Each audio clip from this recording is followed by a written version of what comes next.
ময়নাগুড়িতে দুর্ঘটনা, সরকারি বাস দুর্ঘটনায় মৃত্যু হয়েছে 4 জনের, আহত 29 জন। শিলিগুড়ি থেকে কোচবিহার যাওয়ার পথে এই দুর্ঘটনা ঘটে।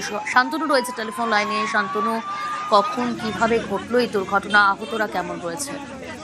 দেখো, উল্টাডাব্রিজ যে জাতীয় সড়কটি রয়েছে, সেই জাতীয় সড়ক সেটা প্রত্যক্ষদর্শীদের বক্তব্য সেই সময় ফাঁকাই ছিল। কিছুক্ষণ আগে বৃষ্টি হয়েছিল। সকাল 10টা নাগাদ এই যাত্রী বোঝাই বাসটি কোচবিহারের উদ্দেশ্যে রওনা দিয়েছিল শিলিগুড়ি থেকে। সেই সময় উল্টাডাব্রিজ জাতীয় সড়কের পাশে একটি ট্রলার দাঁড়িয়েছিল এবং ঠিক ট্রলারটি সেখানে গিয়ে ধাক্কা মারে যাত্রী বোঝাই বাসটি। যারা যাত্রী ছিলেন তাদের বক্তব্য এতটাই দ্রুতগতিতে ছিল যে মুহূর্তের মধ্যে তারা কিছু বুঝে উঠতে পারছিলেন না। স্থানীয় মানুষজন ছুটে আসেন এবং আহত যাত্রীদেরকে উদ্ধার করে নিয়ে যাওয়া হয় জলপাইগুড়ি মেডিকেল কলেজের সুপার স্পেশালিটি হাসপাতাল এবং ময়নাগুড়ি হাসপাতালে।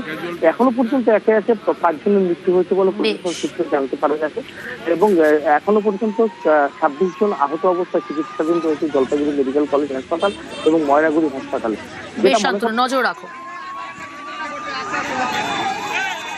NH27 এর একটা বাস, NSPTCর বাস একটা ফেলার টায়ার পাংচারের জন্য সাইডে দাঁড়িয়েছিল, তার পেছনে মেরেছে, তার জন্য ইনজুরি হয়েছে, বেশ কিছু ইনজুরি হয়েছে। 4 জন, মানে 3 জন এখানে ব্রড ডেড হয়েছে আর একজন ময়নাগুড়ি রুরাল হসপিটালে একজন ব্রড ডেড হয়েছে। 4 জন মারা গেছেন। Injury around 30। অ্যাক্সিডেন্টটা কি করে গাড়ি মারলো চালক? সেই তার উপরেও চলছে ইনভেস্টিগেশন।